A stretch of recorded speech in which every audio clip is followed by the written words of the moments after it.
All right. Hello, everybody. How's it going? So, I sent links out to the usual suspects. Animist, I tweeted you and Leon and any others. I posted in the Discord the link. So, I'll just wait for them to join up. And so, what are the special announcements? Well, one of the special announcements is I started a new job, and so I have to work around that. My old schedule is changed, and my new schedule I still have to work into. So I have to figure out how to allocate time to work on videos. And then the other one, which is I'm very excited about, is I contacted Through the Black, which is one of the channels that I do a lot of video responses to. And I had watched a video by, his name's Thomas Dunn. He's one of two people who are Through the Black. The other person is Jared. I don't remember his last name, but that's not important. I mean, he's important. I'm not saying he's not important, but it's not important that you know his full name. So anyhow, so he put out an offer to talk with people about the Hampstead case, and I was very excited about that. So I contacted him and I said, "Hey, I don't know if you remember me or not, but I'm one of the people who do video responses to you, and I'd love to talk about the Hampstead case." And he contacted me back and he agreed to it. And so we're going to have a Google Hangout. Hey, Animist, we're going to have a Google Hangout tomorrow night. It's going to be 8 p.m. Pacific time. And then whatever time zone you're in. So it's going to be kind of late in the evening. So for those of you who can make it, that would be great. If you can't make it, you can watch it later. I don't know how long it's going to go. Maybe about an hour. We'll see if we have a question and answer period. Maybe towards like the last 15 minutes or 20 minutes, depending upon how it goes. I'm really excited about it. I've reached out to almost every single person that I've done a video response to, and he was the only one who contacted me back. So he's earned a great deal of my respect right there. Even though I disagree with him, I respect the fact that he's willing to sit down and talk about this. So I'm really excited about this. And okay, Animus, no problem. So yeah, so I mean, I contacted Through the Black a long time ago when I first came across their channel, and I watched a couple of their videos, and I was like, oh my god, these guys got it all wrong. Like I usually do with some of these videos, and I'm just like shaking my head, just going, oh shit, they got it all wrong. And I contacted them and never heard back from them. So, you know, almost a year later, I contacted them, and you know, it is what it is. Sometimes it takes a while, but I mean, I'm excited about it. You know, I was actually on a call for an uprising sun. A call for an uprising sun. I was actually on a call for an uprising's channel a long time ago. I was invited onto his channel. I was in his chat, but those never. The guy never uploaded those. He made all those videos private. So, which was kind of good because it was basically him just exploding and having an aneurysm online, and and me just sitting there just calmly saying, no, that's not true. No, that's not what Satanists do. No, that doesn't happen. And I was just very calm, and this guy's like, how can you say you don't know about rah, rah, rah? He's flying off the handle. I was like, so he never uploaded those. Who was this? Yeah. How's it going, Leon? Who was this? Huh? Who are you talking about? I was talking about a call for an uprising. He's one of the channels that I do video responses to, and I was in his chat room, and he saw me, and he said, "Hey, I bet you don't have the courage to come on and talk to me face to face like a man." And I said, "Toss me the link. I'll be happy to talk with you." Hmm? Oh, I was just laughing at that. Oh, okay. So anyhow, and it's a shame that he made these private, but it is what it is. He can do whatever he wants with his channel. But I don't know if you were here earlier, Leon. But tomorrow night I'm going to be having a discussion with one of the guys from Through the Black. We're going to be talking about the Hampstead case, and I'm really excited about that. Hmm. Yeah. I don't know much about that, so I don't think I can contribute to it.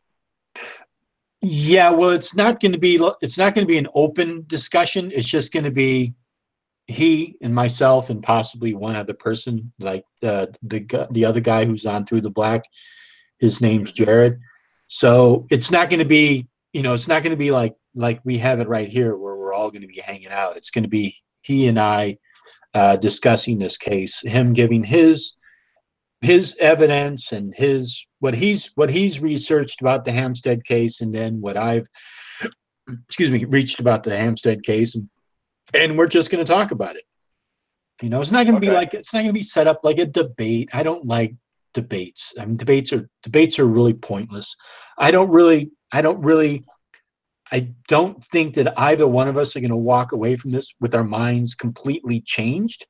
But I think it's a good way to have a dialogue about this rather than just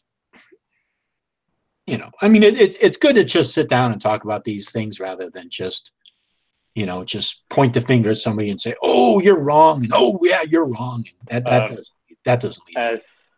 as Todd Quincy says, I don't know exactly he said it. He may be quoting someone, but he calls debate WWE political discourse. Huh? So I see you're getting at the debate part of it. I mean, it can be useful if you want to get um, your my blind's blinking. Help me here. It's okay.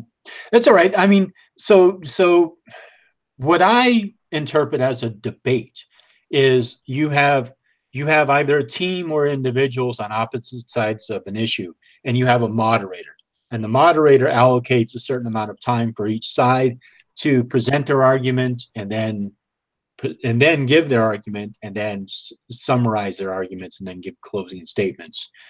And that's a debate format, and there's various formats for it. I mean, that's not the only one, but when I'm just having a discussion with somebody about something, I don't like to call it a debate because it's not going to be moderated. We're not going to have, strict time limits. We're just going to be respectful of each other, give the person an opportunity to respond to your questions or your statements or whatever, and just go from that point. And I don't know. I mean, I don't know how long we're going to go. Maybe about an hour. And like I said earlier, I don't really think that we're going to change each other's minds.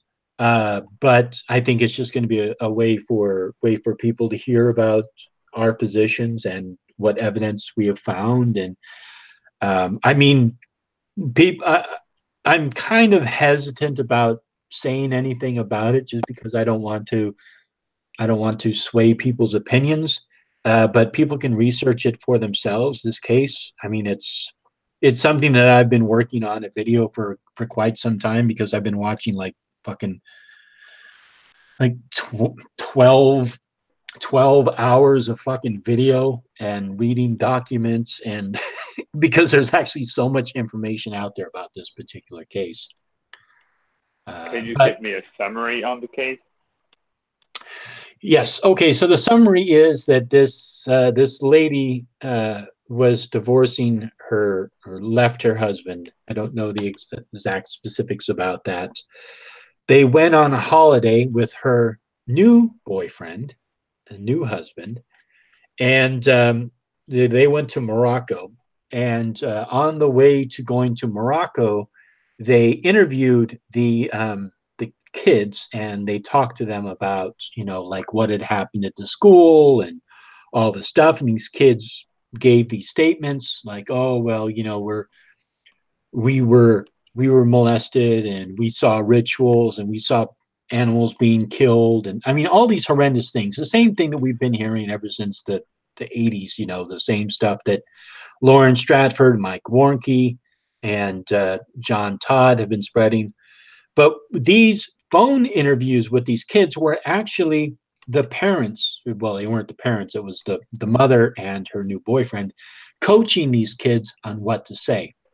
So they accused the father, the real father of the two children, Ricky Dearman, excuse me, the schools, child protective services, the police, and all the other outlining schools of being involved in some kind of a satanic cult that was going around molesting children, eating babies, sacrificing animals, drinking blood. I mean, the usual nonsense that you hear from these SRA accusations. And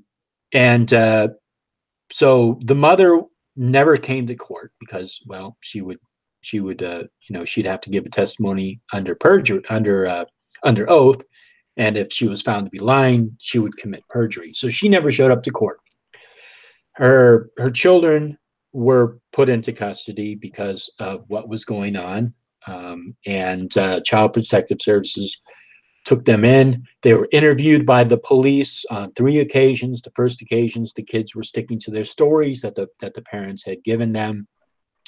On the third interview, both children on separate interviews basically recanted their stories. And the only, just like every other case that we hear about, is all information. It's all hearsay. It's all parent saying this stuff happened, and the kids were repeating what the parents were saying. So that's essentially my side of the story. Obviously, his side is going to be completely different. So I'm just, you know, putting that out there. Like I said, I don't really want, I mean, I can't help but sway people's opinions because this is my position of it. I think it's bullshit, but you know, that's my opinion. And I think if any rational person researches the Hampstead case, which happened in the UK, they will find, I believe that they will come to the same conclusions that I did. I'm looking at the document right now from the court. And somebody can look this up if I can get the let's see. It's a PDF from the family court case sitting at the Royal Court of Justice. It's what is a good way to look this up? If you look up court case plus Hampstead, it should pop up. But let me see if I can find the link to the PDF. Let me see if I can find that. What I'll do is I'll put the case number in the chat, and people could probably put that into Google and find it. So if anybody is interested. So that is the court case number right there. But yeah, it's pretty much the same thing. But this one was more recent. This is from 2006, I believe, 2009. So it's a very recent case. Yeah, this court document is from March of 2015. Now the children themselves are still under the age of 18, so even though their names and their likeness are out there on YouTube, I'm not going to be saying it. I'm only going to be saying the adults' names in the case. But so in this particular document, the judge did the same thing. He refers to them as P and Q. But the mother's name was Ella Draper. So that might also help if anybody wants to look up the case.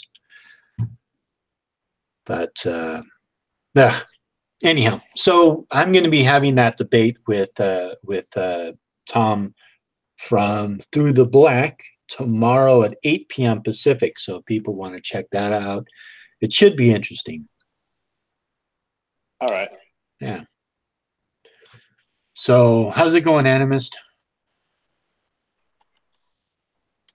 Oh, it's all groovy, man. Sound check 1, 2, 3. Yeah, we hear you. All right, just like to make sure. It's groovy, man. What are you living in the 60s? You know, it's kind of like that. It's kind of like Clint Eastwood said in one movie. He started using the word cockamamie. And he said, cockamamie. Now, there's a word your generation has been slow to embrace. You should try peppering it into your speech and see if it catches on again. But yeah, I'm just waiting for whatever's left of the hurricane to come this way tomorrow. It's dragging its ass across Georgia right now. Is it really? I thought hurricane season ended. Welcome to climate change, buddy. Oh, yeah, right, okay. Yeah, this is the third one in a month for the Southeast. So, yeah, hurricane season is going to be worse, longer, and more exciting. I wonder if we're getting a double whammy regarding climate change. I wonder if the Earth itself was already beginning to get a little warmer, and because of global warming, we're kind of like we're speeding up the process, the natural process, because we do have natural changes in climate, severe changes in climate. Yeah, that's what's going on. We're coming out of an ice age anyway. So, I mean, the temperature was going to be going up on so many degrees per 10,000 years or, thousands of years. Now it's going up that many degrees per decade. But, the ocean is a big heat sink. So a lot of what would have been the warming sunk into the ocean and warmed the ocean up. And they've been tracking seawater temperature increases for a long time. And so it's basically been hiding the amount of global warming that's going on. But because the water's been sucking it up and keeping the air cool. But one thing about warmer water is that a lot more water vapor comes off of it, and the air above it holds a lot more of that water. So one of the early effects of accelerated climate change is more hurricanes. The Caribbean and Indochina or Southeast Asia and the South Pacific are all having much worse hurricanes. And that's just one. It's all those damn farting cows, man. That's what's causing it. Yeah. Well, actually, the amount of cow burps and farts is kind of nothing compared to the amount of methane that's coming out of the permafrost, because we've got like bazillion square miles of permafrost melting every year now, and the permafrost was trapping boatloads of methane beneath the surface and all the old algae, frozen algae and stuff that was under it slowly rotting. So as the coast of Canada and Russia on the north side melts away, it's releasing like humongous amounts of methane.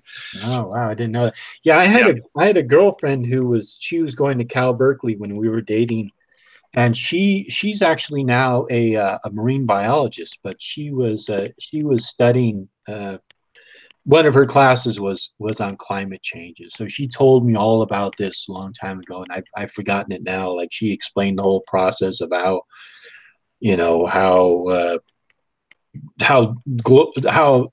methane goes up into the atmosphere and hooks onto certain ions and changes the whole creates like a heat blanket that keeps the cold really cold and keeps the hot really hot. So that was interesting.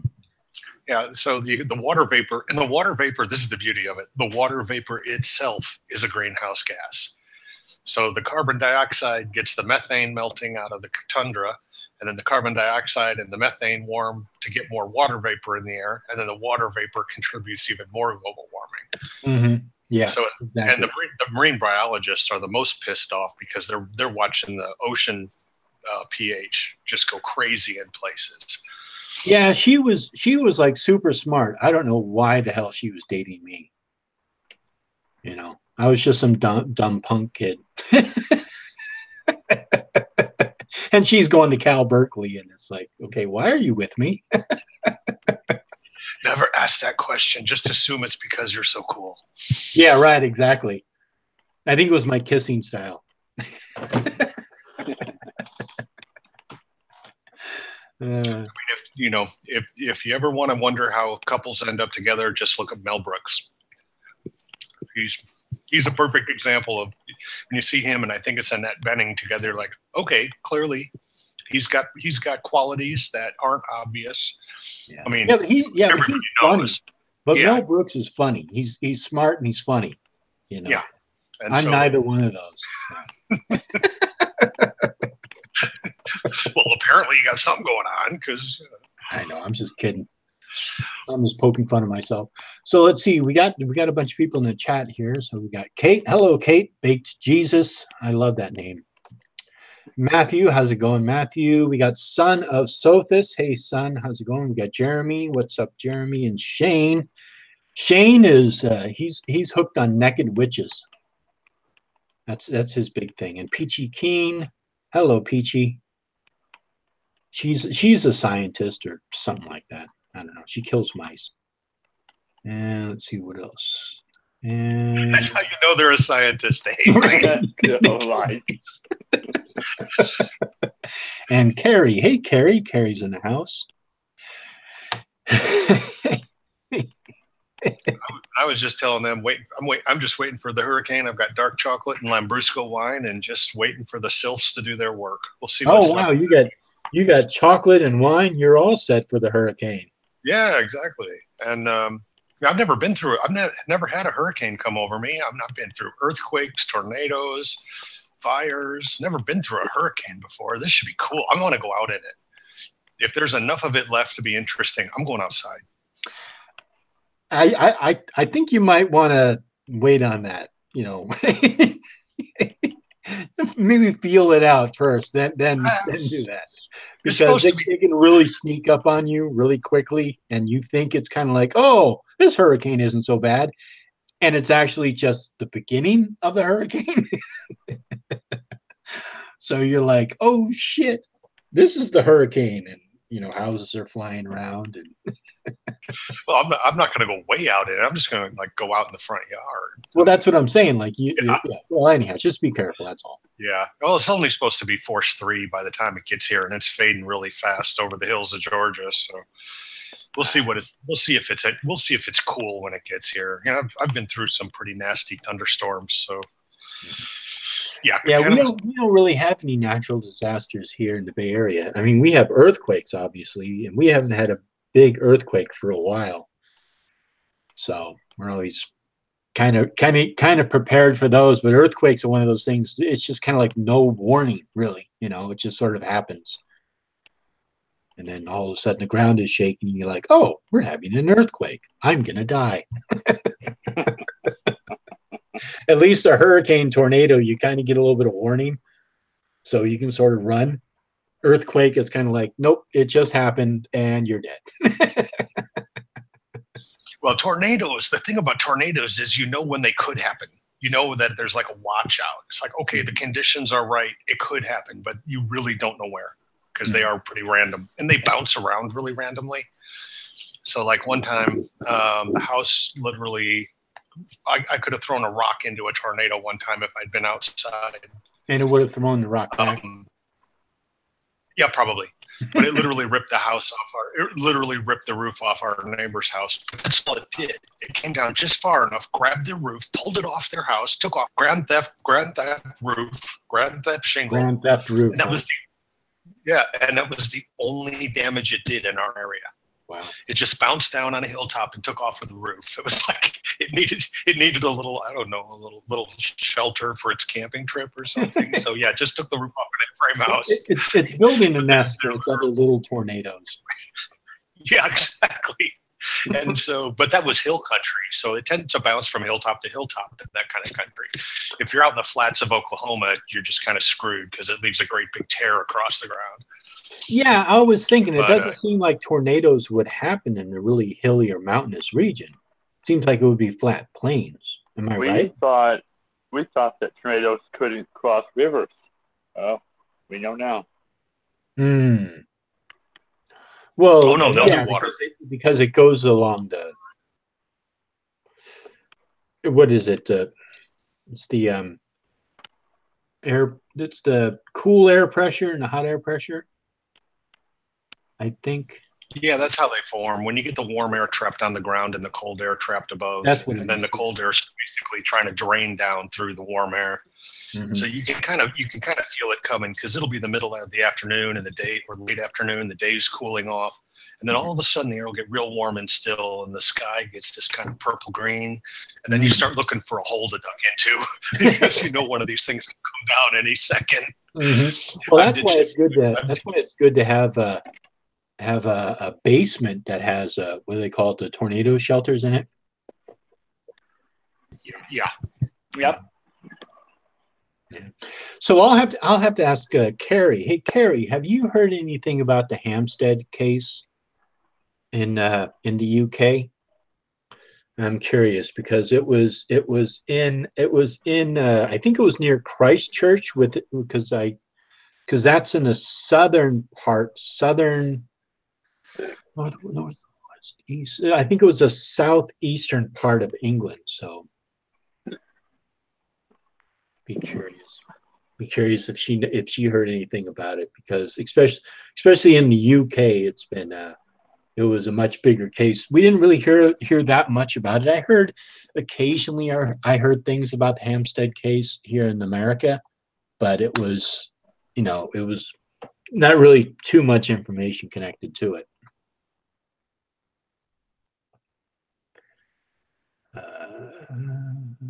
Water spouts. Yep. I guess when tornadoes go over water, they can turn into a water spout.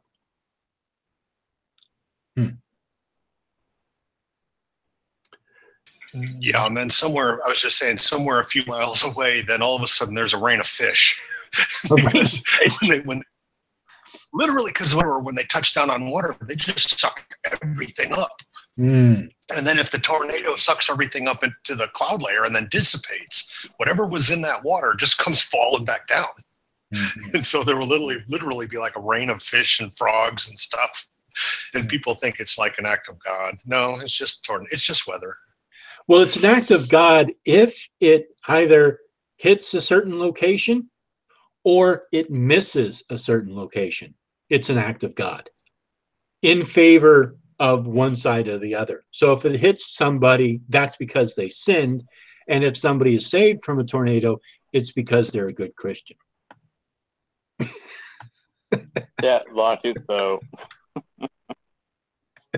It's damned if you do, damned if you don't, basically.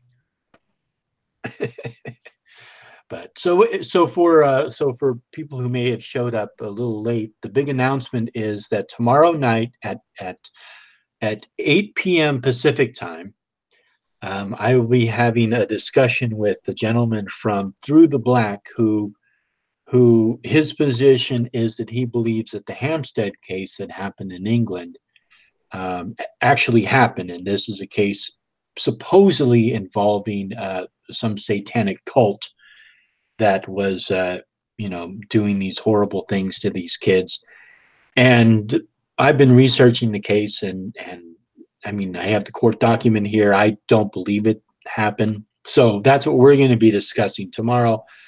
I'm really excited about it because this is somebody who I've contacted in the past, and I've said, hey, I'd like to have you on my show, and we could talk about, at the time, I forget what it was.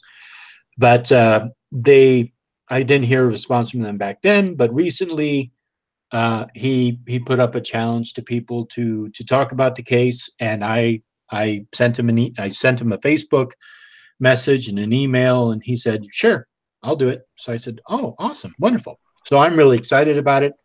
I'm also I have some admiration and some respect for him, even though I disagree with him.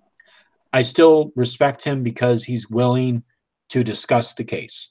You know, there's a lot of people that I've done video responses to that I've reached out to, and you know, they don't even respond to me. You know, so I have some respect for him for at least getting this far in the discussion about it.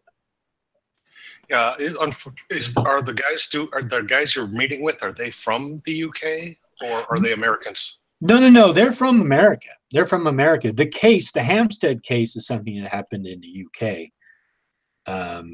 in England, in Christchurch, which is like the southeastern part of. I was actually recently in Christchurch for the unveiling of Gerald Gardner's plaque. But Christchurch it's kind of like on the coast. I can't remember, but it's like in the southeastern part of the UK, I believe. Yeah, supposedly it happened in the 1990s. Yeah, and so this is a very recent case of an accusation of some kind of satanic cult running around doing the usual stuff of, you know, molesting children, eating babies, sacrificing animals, drinking blood, running around in black robes, not naked, Shane, not naked, but in black robes, you know, doing satanic stuff, whatever you do when you're a Hollywood Satanist. Probably painting pentagrams on the ground. Yeah, but with bad examples of sigils. Yeah, right. So basically, the UK police dismissed this case 20 years ago, and it's just now being dug back up by people in America. Well, no, I mean, the children made these claims, and so, you know, so the police took it seriously, and they went around with the kids, and they interviewed them, and then they also talked, because the children who were coached by the mother, Ella, implicated Child Protective Services, whatever they call that in the UK, the police force, okay, and the school that they were attending, and the outlining schools around this particular school. So there were a lot of people implicated in this quote unquote satanic cult. So, you know, there was a lot of witnesses to talk to, and nobody could corroborate their stories. No other children came forward. No parents came forward. Nobody came forward. It's just these two kids. So, in my personal opinion, I think that this guy from Through the Black, he's investing a lot of his money into this particular case, and it's probably one of the worst cases to tie your wagon to, because there's just so much counter evidence to it.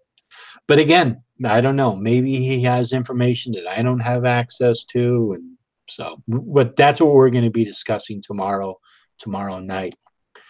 And I'm looking forward to it, because I enjoy having conversations with people on the other side. You know, and so I'm really looking forward to it. And again, I really respect him for taking me up on the offer, because sometimes it's difficult to go on to the other side and talk with people about an issue that they're in disagreement with. And I'm the type of person, I don't mind getting into a discussion with somebody if they have an opposite opinion than my own. I don't mind it. I actually enjoy it. Hey, you even spent several hours trying to sort out my concept of time. You're a patient person.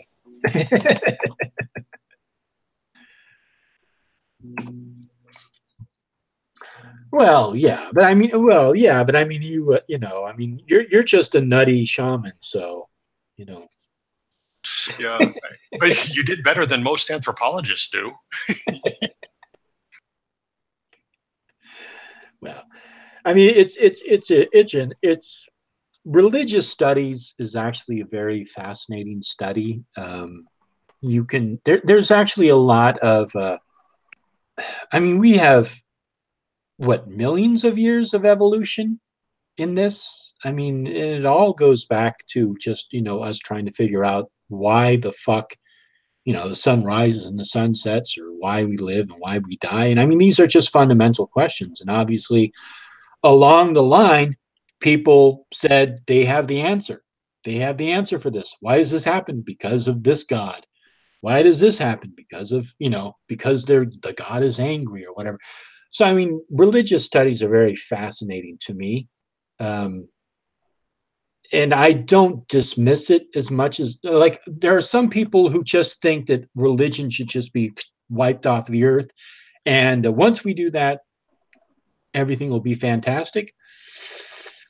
I'm not too confident of that. I think there are people in this world who need that sort of, that they enjoy having that. They enjoy having that kind of religious comfort, or that outlook, that personal belief on whatever it is that they believe. I mean, there's what, 4,200 various religions in the entire world. So, I don't think I think just blowing it off is just, silly nonsense is not giving it enough respect that it actually deserves. There's a lot of things wrong with it. I think there's definitely a lot of control in religion. The three big ones, obviously, Islam, Christianity, and Judaism, are very controlling and very manipulating. And there's a lot of indoctrination that happens in religions, and there's a lot of negative stuff. But I think the negative gets so much attention that people don't look at the benefits of it, the positive of it. And just, if you look at the positive of something, it doesn't mean that you're accepting it and you're validating it. It just means that you're taking a realistic approach to it. You're assessing it and you're looking at it realistically. If you can't speak to somebody in their language, how the hell are you going to talk to them? Right? And that's the same thing with people who have religious leanings. If you don't speak their language, you're never going to be able to talk with them, because they're just either just going to shut you out, or they're just going to be like, you don't understand, and I'm walking away.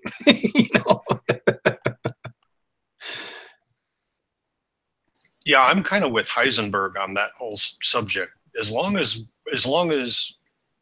religion generally, vaguely as a set, as long as it's still asking questions and offering considerations that science can't answer yet, it's still serving a purpose.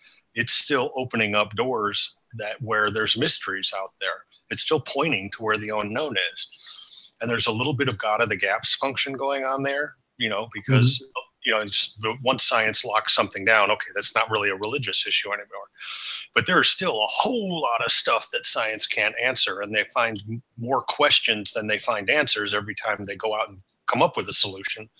So I think there's always going to be a place for mysticism and religion and spirituality and things, because it tells science where the fertile ground is. Mm-hmm. And also in a more academic sense, there is something to ritual. There is something to rites of passage. There, like, for example, a wedding. A wedding is a completely ritualistic, symbolic union of two people. And it's not for the two people. It's for the families. It's for the group, that tribe, or whatever. That's what that marriage is for. The marriage is not about the groom and the bride. It's not about them. It's about the family, and then at some point it became some kind of a religious thing where, they were doing it, the church probably had to come in and give their rubber stamp to it and say, yes, we validate this wedding. But really, it was just a union of the families, and that whole ritual and all of that is just it's for the families. It doesn't have anything to do with the with the groom and the bride. I mean, they were doing whatever it is they were doing way before they actually finally got married, you know. And then it serves other functions in like in our society about tax breaks and all this other stuff.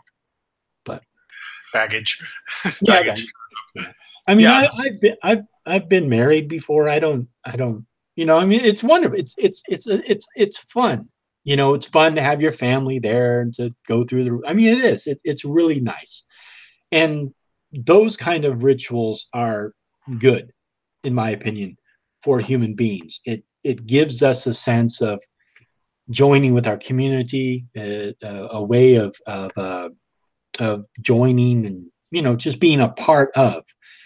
And a lot of our mythology, a lot of our stories, and our creative nature comes from this area of our brain that functions around this mystical, unknowing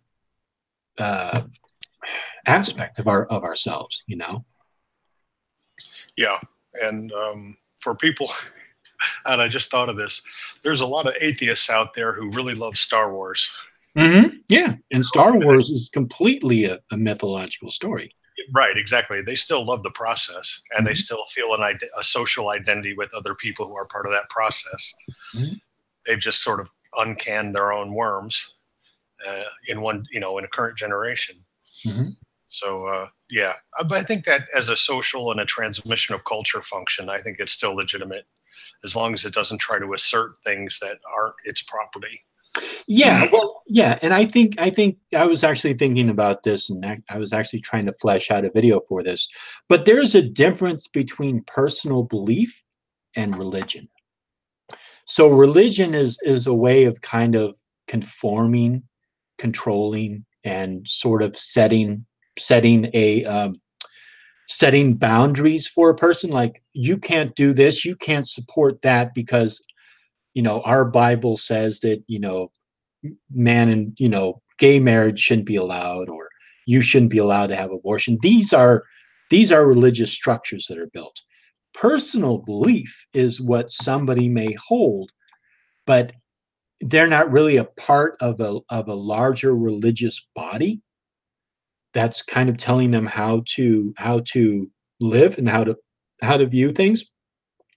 And so I think that a lot of quote unquote religious people are moving away from structured religion and moving more towards personal belief. That's how I view that. Yeah, well, the Wicca family has become the largest growing religion in several modern countries as a result, because it is so customizable. Right. In spite of what some old liners in Wicca would like it to be, that's what it's become. It's become the fastest growing self-definable family of beliefs. Yeah, but I mean, that's the hard thing when you start. I mean, I know it's a recognized religion, and I know that people back in the 70s, they really pushed for it to become a religion. But I don't really. I consider it to be more like I said, a personal belief. But I mean, yeah, we just don't want the gays. What? Oh no, he went all the way back to Gardner. Oh, I know. No. I'm being an asshole. It's called fundamentalist Gardnerian. Oh. Wait. We're open to everything. We just don't want the gays. We're just I'm kidding, Leon. I'm pulling like a Pat Robertson, but like the Wicca version of Pat Robertson. One of the first founders, Leon, one of the first founders of Wicca was enlightened in a lot of ways, but he was homophobic. And no. Oh, he wasn't? Well, Lilokin knows more about the history, but he has a reputation for having been, at any rate. Yeah, because he's an old white guy. Yeah, basically. And some of the early Gardnerian lines in the United States were kind of homophobic in the East. probably not in the West, but in the East anyway. Or they didn't provide a lot of support for women in their covens, and it all worked itself out in the 1970s quite nicely. So it's old news. Yeah, Speaking but I speaking think I should clarify that just to. So there is. Let me see how I can phrase this. To have a coven, you have to have a priest and a high priestess, so a man and a woman. You can't have a priest and a priest, or a priestess and a priestess. So you couldn't have two females leading the coven or two males leading the coven. That's where that whole thing came from. Now that's something that kind of really got, I guess, embedded is the best way to say it in some lines that came to America. In England, to the best of my knowledge, they're not that hard-lined about it. Same thing with those of us on the East Coast. We're not that hard-lined about it. Although during specific rituals, which are very important, there is always a priest and a priestess. So there was an accusation, for example, of my particular line, the California line, that initiations were done with a man and a man, or a woman and a woman. So that's kind of how that spread. So it wasn't that they were homophobic as much as it was that they did not recognize, for example, a gay couple leading a coven. You see what I'm saying? Yes, I think it comes from tradition of the. I'm pulling this from Cunningham now. Of the priest being the God incarnate and priestess being the goddess incarnate. Mm-hmm. I believe that's the 13th. I believe that's the part of the law of Wicca. Real quick, I'll pull up the book and quote it from Cunningham himself. But yeah, never mind. I don't know where that book's at right now. But Okay. Okay. So yeah. So I mean, I don't want to mislead people. I don't want to spread rumors. I just want to just kind of clarify that you know that's just, it's very specific for those particular rituals that you have the representation, like you said, Leon, of the feminine and the masculine, because Wicca is a fertility religion. It's very much understanding that to have a representation of a man and a woman is vital. That's part of it. However, the man and the woman, they could be gay, they could be bi, they could be whatever. It doesn't matter. But you just can't, especially during specific rituals, you just can't have a man and a man or a woman and a woman doing it. Doing the ritual, for example. But that's just for very specific things. Because there's the Minoan Brotherhood, which is a gay, an all gay. Well, I shouldn't say it's all gay. It's an all male coven. And then they also have the counter to that, which is the what is it? There's a female version of it too. Yeah, they kind of formed as a reaction in New York in the 70s, and I used to know what they were called too, but I don't remember. Yeah, so it's the Minoan Brotherhood, and then the other one, which is something of the sisterhood. Athenia? No. Diana? No. Diana, no. Dianic Wicca is one of them, but that was. It's something. It's an Artemis. You know what? I think you're right. I think no, it wasn't. Anyhow, it was something. It was the equivalent of the Minoan Brotherhood. Yeah, and now one of the Eastern lines wandered off, and now they're doing a bunch of shamanic Wicca. Interesting. They're kind of cool people. Mm-hmm. They're mellow. Mm-hmm. One of them did a series on YouTube, actually, on how to Wicca sort of thing from her point of view. And she was someone who was in the Gardnerian Wicca in the 70s and came up through that and saw the various, variations that came up, and eventually sort of founded her own temple. And and they're still out there on the East Coast doing their thing. Mm-hmm. And I found something, and it's way too old, but it's something called the Black Cat Sisterhood. I'm just looking for it. It's going to bother me if I don't find it. Okay. All right. So I just got confirmation via Facebook from the guy Tom. So he says, because I checked in with him, I just said, hey, just want to know if everything's okay, if we're still on for tomorrow. He said yes. So woohoo! I'm excited about this. Oh, that's cool. I'm gonna miss it, but I'll watch the replay.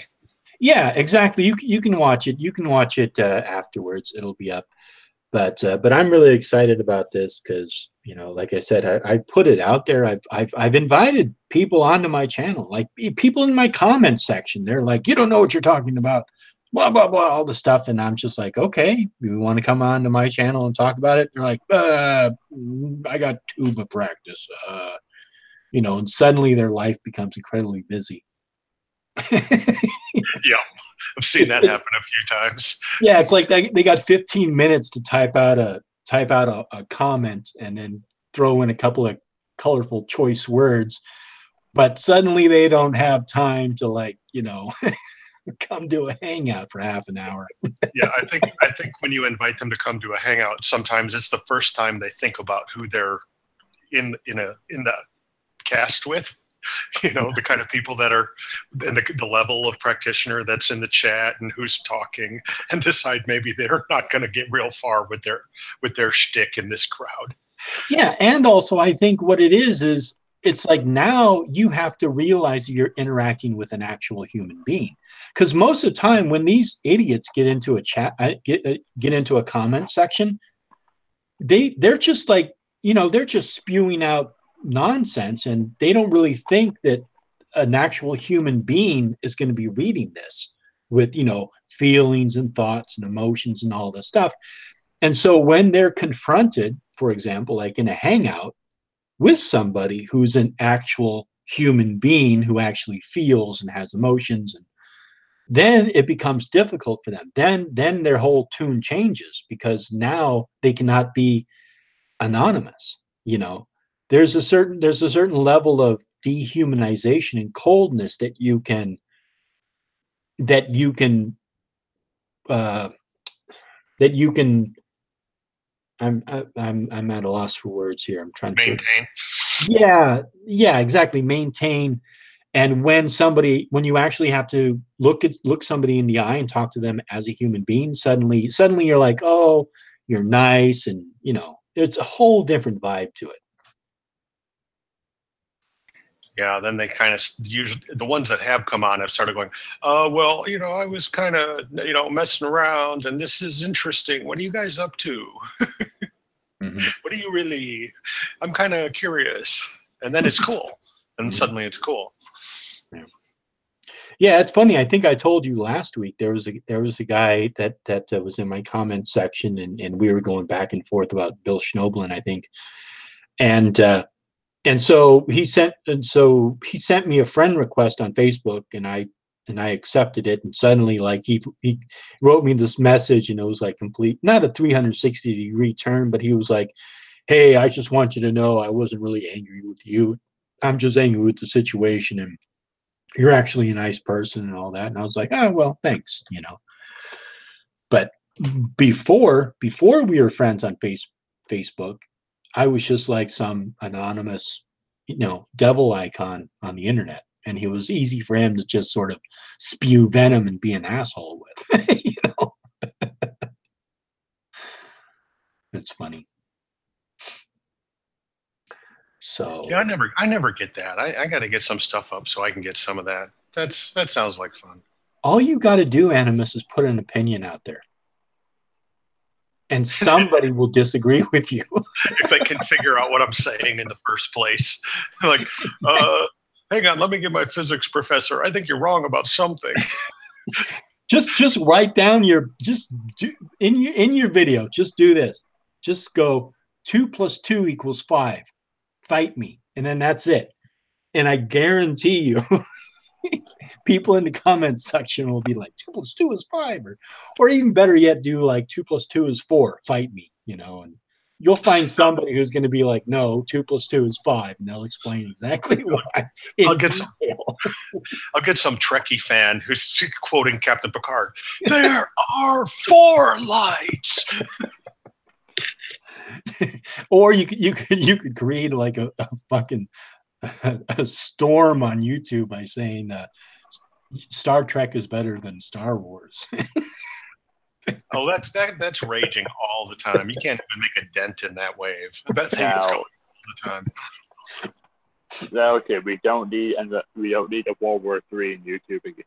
Yeah, exactly. I quit having a pony in that race well before it started, to be honest. I mean, because I looked at the technology and I figured out which one was worlds ahead of the other one. The trick is never turn on your view screen when there's a Jedi on the other side or they'll choke you. Exactly. But at this point, so many people are into both that it's kind of like become a lame thing. It's become a joke argument. It was pretty. I mean, it's obviously a big joke argument, But it's just, I mean, now I don't know. I think the Star Wars franchise is just dying.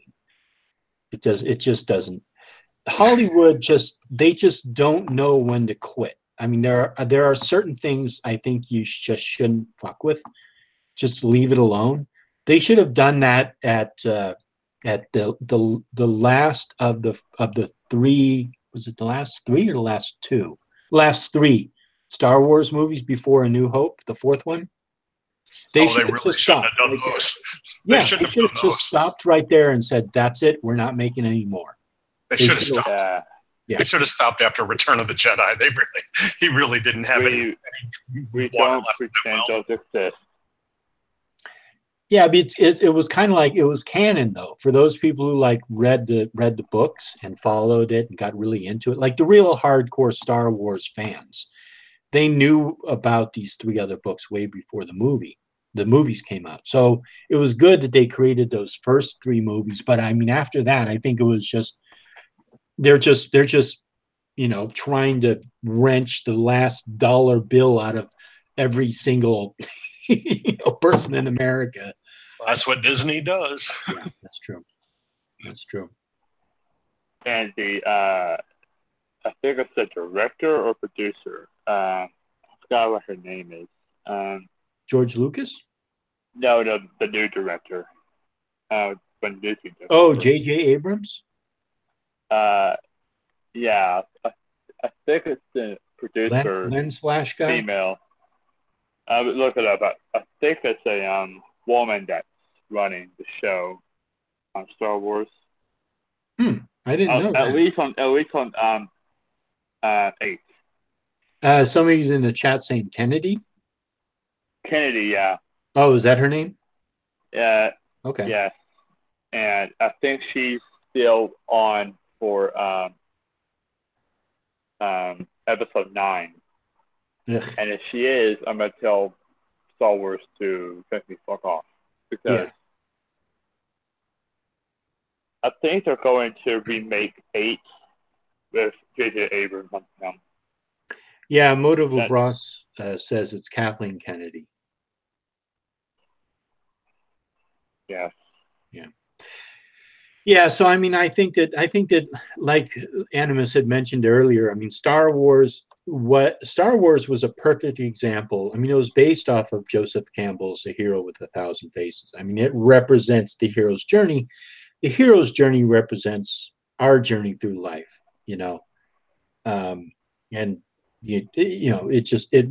at least that's what I believe. I believe it represents our journey through life. And now the Star Wars franchise, it doesn't represent anything. It's just this PC culture of, oh, this is how the future should be. And there's no substance to it. There's nothing.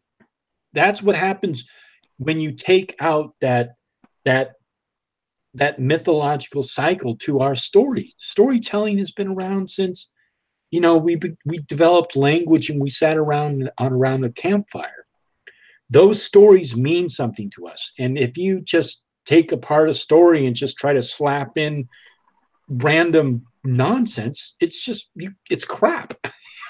Kathleen You know? Kennedy has, I believe, what my friend Zach told me, has rendered everything past the fourth movie as non-canon. Mm-hmm. Yeah. 1, 2, 3, and the Old Republic era, non-canon. My worst fear is that she'll do the unthinkable. It's that she'll render 4, 5, and 6 non-canon. Yeah. If she does that, we may have a second crucifixion on her. Yeah. Yeah, so I don't know. I mean, I just think the Star Wars franchise is just, I think it's just done. You know, it shouldn't be anymore. but they're Same way trying as to do Walking what they Dead. can with it. I'm really enjoying the Marvel universe. I think they're really bringing that to life, and I'm excited about that because I was a big, huge Marvel comics fan when I was a kid. I'm a Superman person, but yeah. I hope they do the X-Men right. Yeah. In the future movies. I had a big crush on Rogue. What can I say? And with Phoenix coming out, oh, do it good. Please do it good. Yeah, I didn't see I didn't see the Avengers movie where Hell attacked. Oh my God! Okay, I didn't see the one where Hell brought her army to attack Valhalla. Mm-hmm. But up before that point, I thought they treated the Norse pantheon pretty well. I thought they did a pretty good job. Oh wow, really? I've talked to so many heathens who are just like, no. They were just so pissed off with it. They really didn't like it. Well, it's not a reconstructionist movie. It's not like they're trying to do a movie of the Eddas. Right. But I thought they captured the essence of the characters and the playfulness to some extent of the relationships. I thought they captured a lot of that pretty well, up to and including the part where some badass smacks Loki around and says, "Puny God." Yeah, right. Exactly. Yeah, that part was awesome. They like Hela's helmet was fantastic, and it was exactly in a style of, was it Mike Kirby or Jack Kirby? I think it was his style, but he had this very stylized way of drawing, and he did a lot of the Thor series, and he did. I think he even did the Thanatos and a lot of that Marvel universe that in the comic books that went in that direction. But his style of drawing was very unique to some of the other artists that did Marvel comics. And I thought Hela's costume and helmet was spot on. It's exactly how that particular artist drew it. And I thought that was really good. I actually didn't see Thor Ragnarok, and I should.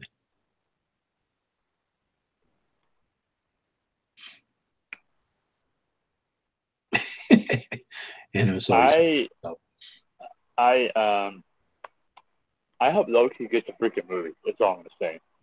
Well, I think Loki got killed. Yeah, he did. They might bring him to life, though. By Thanos, right? Mm-hmm. They're doing another Spider-Man movie. I think there's some coming too. Yeah. Yeah, so I don't know how they're going to bring Loki back to life, but they might. But that one was a good movie. I didn't like the whole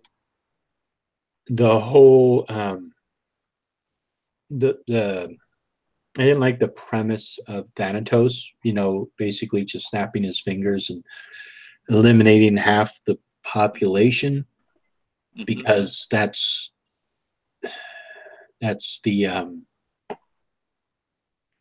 it's a philosophical question that storyline is based on. I can't exactly remember the argument, but it's sort of like along the lines that, you know, population, if it keeps growing, will not control itself. Like, you have to interfere and you have to control it.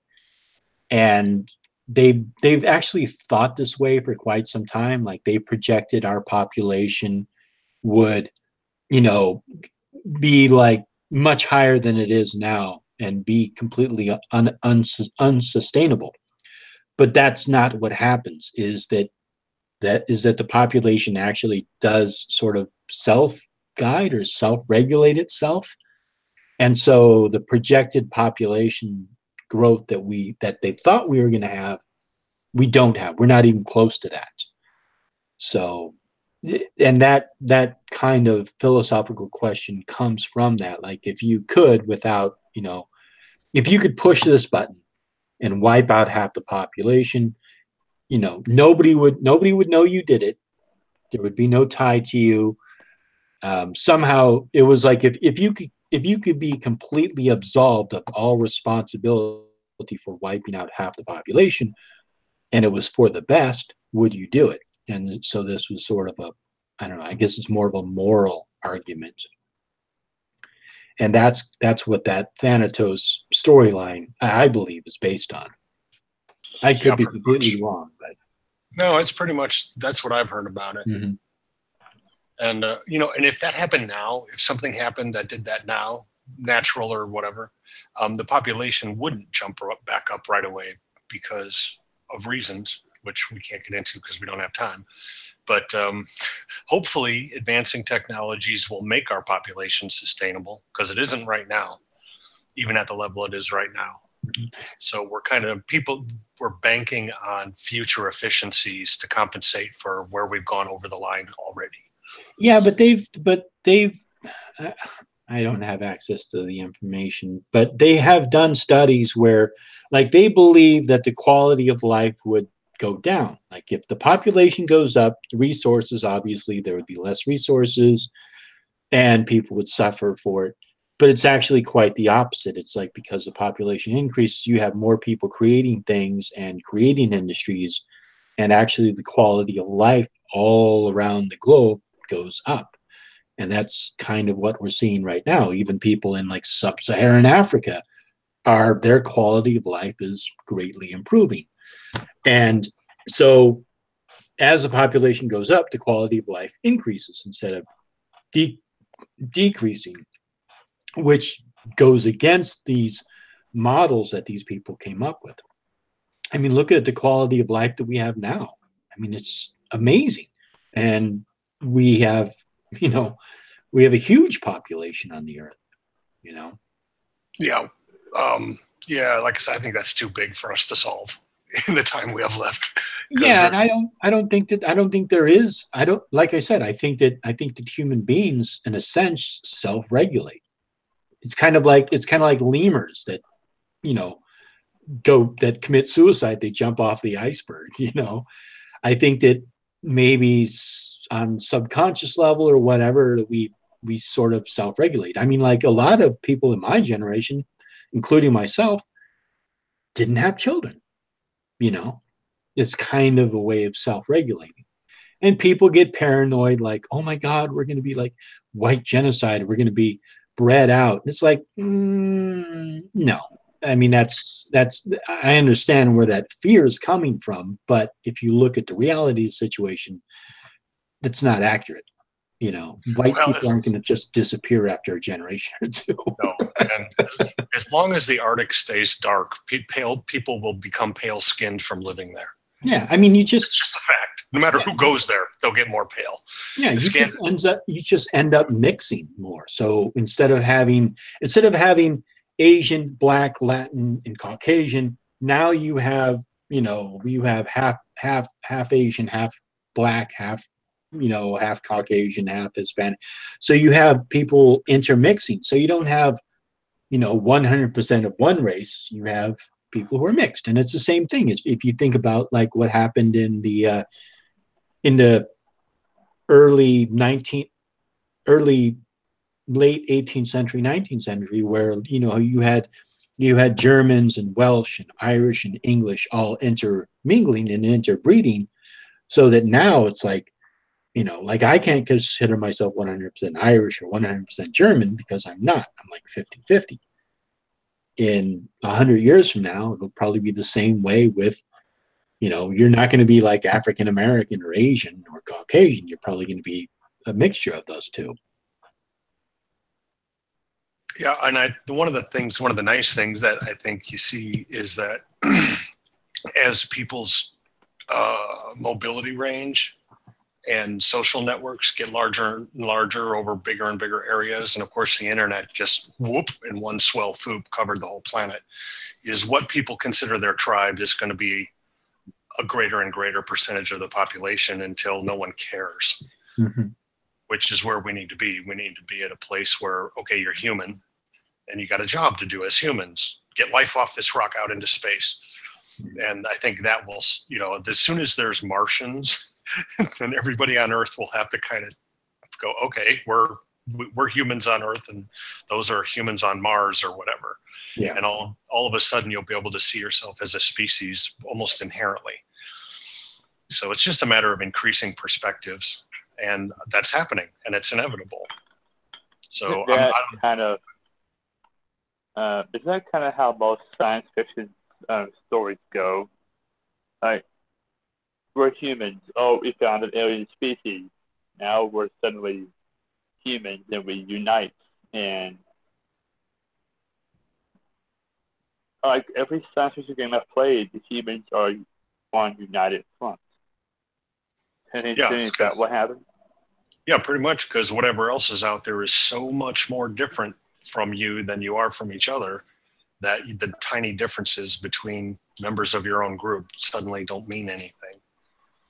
Mm-hmm. Yeah, and then we go to humanoid, Jeremy was saying, because then it's like, okay, so then, all the humans and the Klingons. I actually did an episode on Star Trek about that. The humans and the Klingons and the whatever others, they're all basically humanoid. And there was an episode where they all discovered they were descended from some even more ancient interstellar DNA. Mm-hmm. And after that, they couldn't really feel that separated from each other because they knew they had a common root. So yes. I think that between the internet and the Human Genome Project, I think that perception is becoming more and more real all the time. Yeah, it's kind of, I mean, I do believe that there is alien life out there. I just don't think that we've found it yet. But the way that, first of all, the limit of our technology, and also the fact that the universe continues to expand. It's just, I don't know if it'll ever be possible that either we can reach a planet that is in that quote unquote sweet zone in another galaxy, and vice versa. I don't know if that particular life form, I'm thinking of intelligent life, not just life, but actual intelligent life. And I don't think intelligent life will be able to develop a technology that can have them travel to us. I think I just don't know if it'll ever be possible. It would be really cool if it is, but I don't know. I mean, I don't think it's going to happen in my lifetime. It might happen. Who knows? Who knows if it ever will happen? But I just think that the longer it goes, the least possibility of it happening, if that makes any sense. But that's just my personal opinion. I'm basing it off the limited knowledge that I have, Yeah, well, basically, because of the expansion of the universe, there's about 2 or 3 dozen galaxies, depending on how many stars it takes to be considered a galaxy. 2 or 3 dozen major galaxies in our vague area of the universe will someday be separated from all the other galaxies. Mm-hmm. So from that point on, the only things we would be able to contact would be things within the nearest, they call it the local group. Mm-hmm. Then, and eventually the whole local group will just turn into one huge galaxy. And there'll be one huge galaxy and you won't see anything else, just that one. Yeah, well, But at some point in several millions of years, or however long it's going to take, supposedly we're supposed to merge with the Andromeda galaxy. yeah, it's about 4 billion years away. Okay, so we got a little. It's coming. It's coming. Yeah, it's coming. Mark your calendars, boys and girls. It's coming. 4 billion years from now. They've already modeled that, like what it's likely to look at, and yeah, that we are going to hit them almost directly head on. We're going to hit each other almost directly head on, and it's going to throw stars out of the both galaxies, and the cores are going to swirl around each other and make all kinds of crazy shapes. And then we'll just have one big blob of a galaxy where the two cool-looking galaxies used to be. Yeah. Yeah, I mean, it would be interesting. I wonder what will happen with the stars, but I mean, the CGI models that I've seen, they run a simulation of the galaxies. It's not really an impact because it's not like it's crashing into us. It's more like what'll happen is it'll slowly kind of merge together, and then gravity will take over, and so, you know, it'll be interesting what happens with that. I'm sure there'll be collisions, possible collisions, even though these objects are like, millions of miles apart from each other. They're probably even billions of miles apart from each other, but, there might be a possibility of maybe a collision. But for the most part, we won't even notice it, It'll just be like, we just notice another planet kind of like being small at some point, being like a star, and then at some point it kind of gets big, and then it'll actually fall into a regular pattern of it'll, what's the word I'm looking for? It'll become part of the rotation or the gravitation orbit. Thank you. Yeah, the orbit of the other planets. So, but that's 4 billion years from now. We got a while. And I plan to be there for it. Yeah. you got your seat ready, huh? Upload me, put me into the first cloned and or android body available. I want to see it, because Andromeda is going to look really cool on the way in. You're going to look up in the night sky, and you'll be able to see like the whole Andromeda galaxy coming at you. Mm-hmm. Yep. Of course, we have to do something to make our star last a lot longer first. Well, no, I mean our stars. Our star is going to last through that. It's not going to go supernova then. It's going to be a very, very, very long time till our sun goes supernova. I think longer than red giant, but yeah, we have to get out of our solar system before that happens. If our species lasts that long, that is. Yeah, right, exactly. I'm just saying, there's those people out there who say life would have no meaning if you live forever, and I beg to disagree, and I'm willing to prove it. So make me immortal anytime you want, and just see how long it takes me to get bored. I got lots to do. There'll always be something new to do. Well, I think there are people who are like, they're actually like planning and trying to do just that, and that is to like upload their consciousness into a computer. I mean, there's a guy in Japan who's been working on that for years. So who knows? Maybe one day we'll be able to upload our consciousness into a computer. But I don't think it won't be the same consciousness, because, I mean, it'll just kind of like, I don't know, maybe it'll be like a copy of your memories and stuff like that. But I don't know. I don't know if you consider that consciousness or not. Or just do like Warframe, transfer your mind to a surrogate body. Yeah, well, that's kind of what it is. But what I'm saying is, realistically, there's no way to transfer your consciousness into an object. So far, what you can do is you can copy over your memories.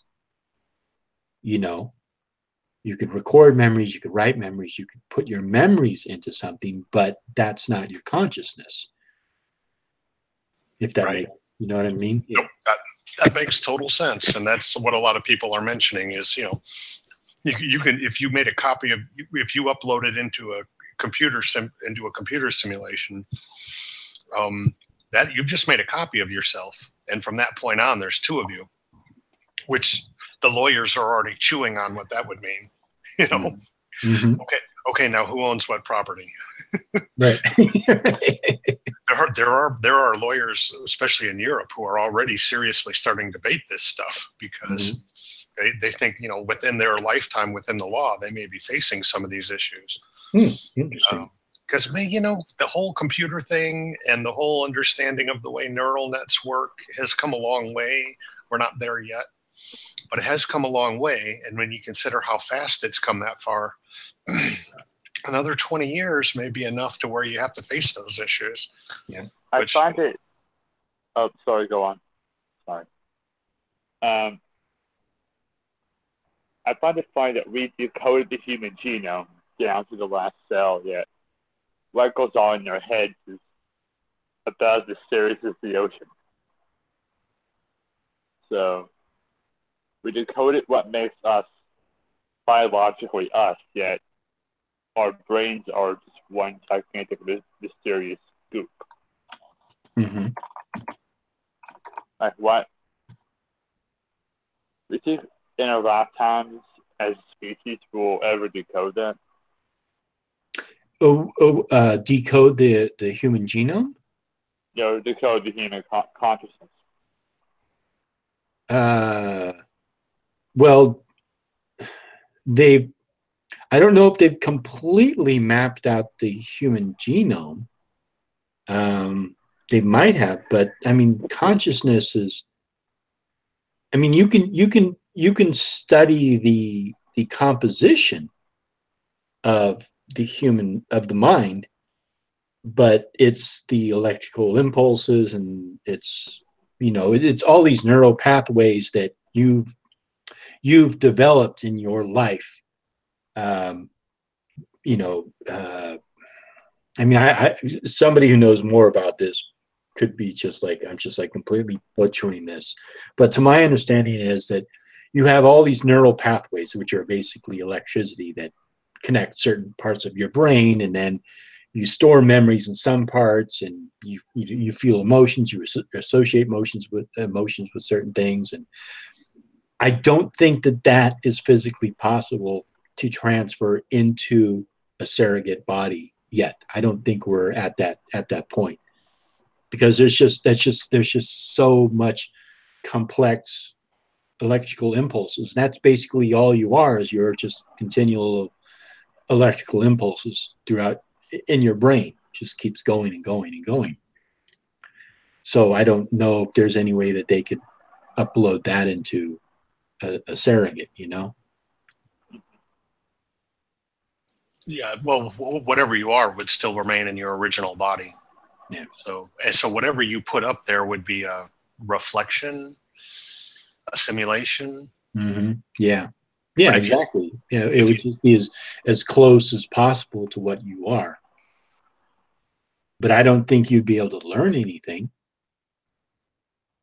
You know, you might not be able to feel again. You might not be able to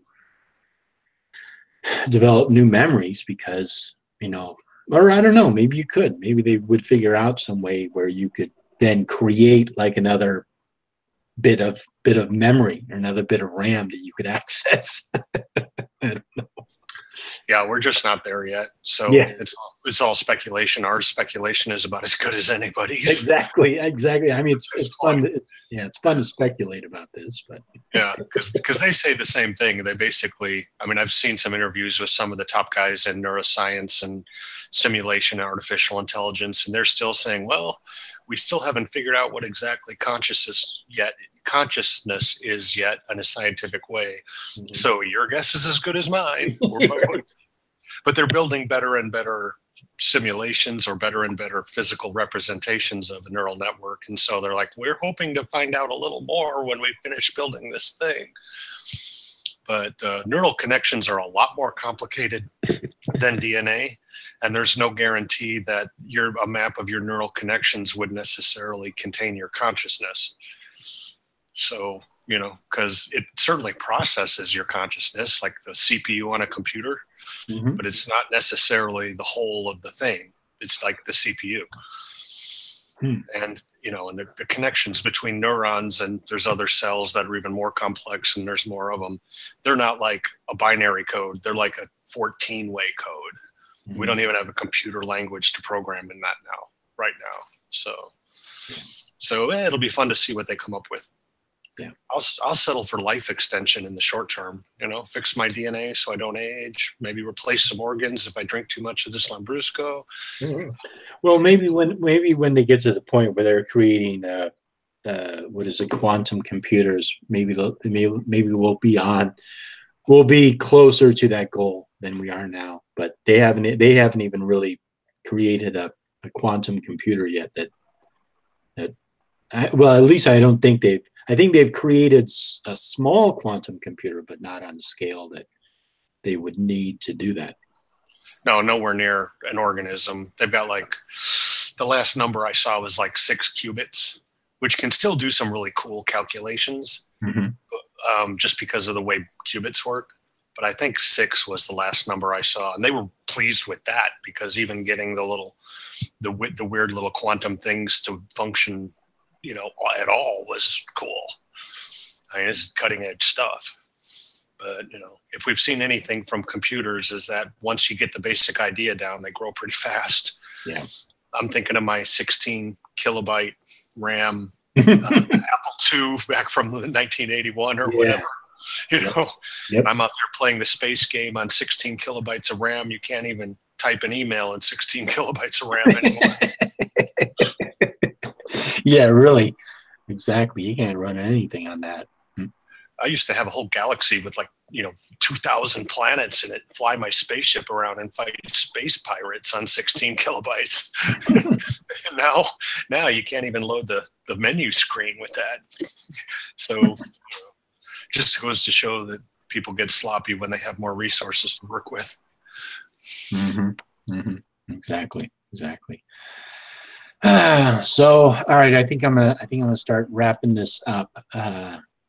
You might as well. I only meant to go an hour, but we went over that, but that's all right. I don't mind. It's nice to catch up with people, and especially catching up with Animist and Leon. I enjoy having you guys on.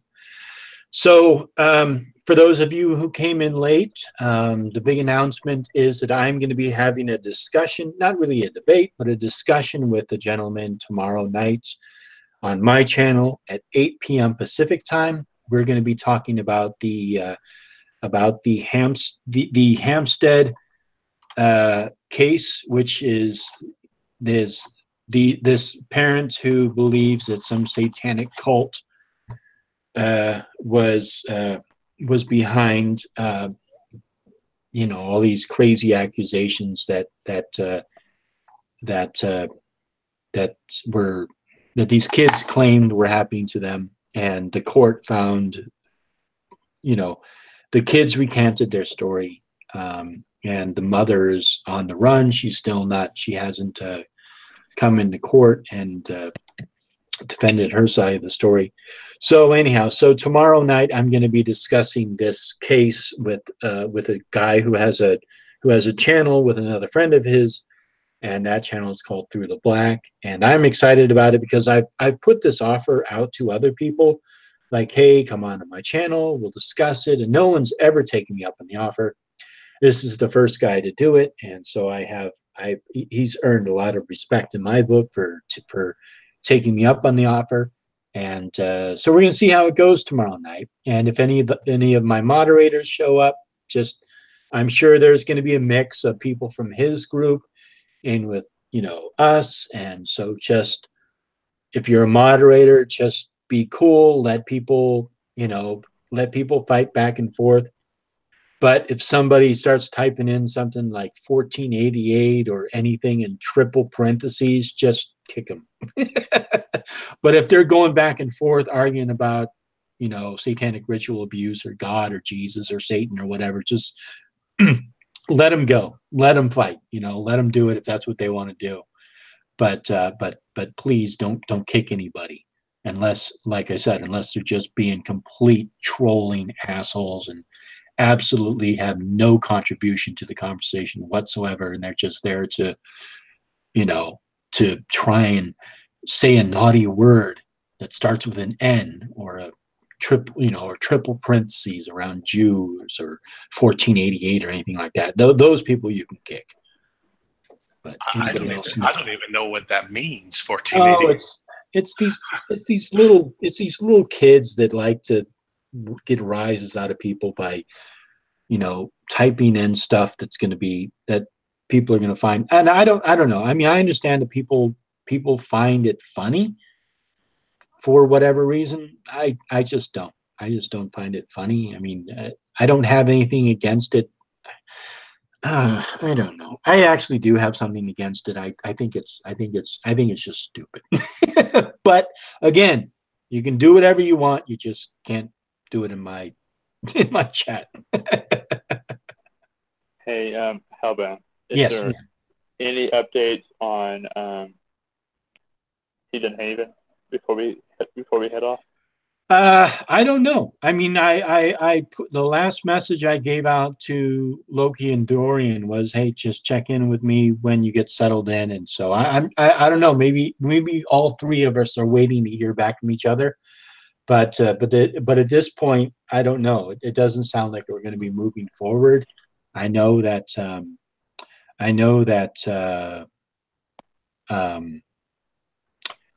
Neeb, please. Neeb. Well, at least he's explaining what it is, so that's good. But YouTube, one of the reasons why I don't want that to happen is because YouTube will pick up on that and they'll start flagging my channel, and that's not something I want to happen. Normally, anybody in my chat room can type whatever they want. I really don't care. But the way that new YouTube algorithm is they pick up on very specific things, very specific keywords, very specific keys. And this, chances are that this Hangout is now demonetized because you wrote that, Neeb. And it's not your fault. It's not your fault at all. And I'm not blaming you. It's just the way the YouTube algorithm is.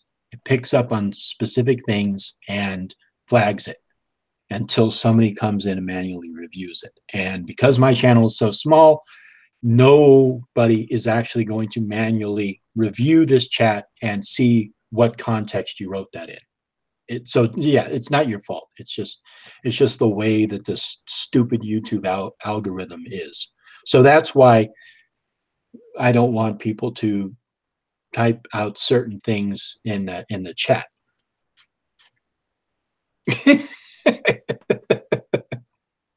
Go ahead, Neeb. I mean, I hope you're not offended, but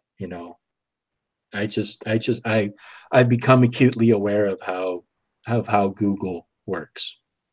They'll take any excuse not to pay their creators. Well, they have bots. Essentially, they're like little AI bots, and what it is there's specific keywords that they're constantly updating and being trained in, and they will flag videos. I mean, not flag as in like mark for. I mean, it's not like somebody flags the video, but what it does is it calls attention to it, and they'll demonetize it until they can have somebody take a look at it. And when somebody takes a look at it, which is never going to happen on my channel, it's going to happen on like the Amazing Atheist channel, or another big huge channel that has millions of subscribers, but on my channel has like less than 3,000. It's going to get flagged and it's going to be demonetized, and period. So that's why there's certain words that I don't say in my videos, and sometimes anyhow. So all right, well, anyhow, so that was a big announcement, and so I'm looking forward to that tomorrow night.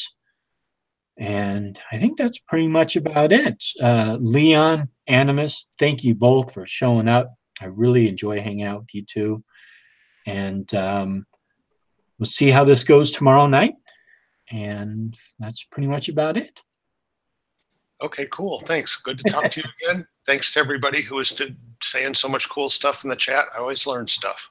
Everybody have a good one. All right. Good night. Good night.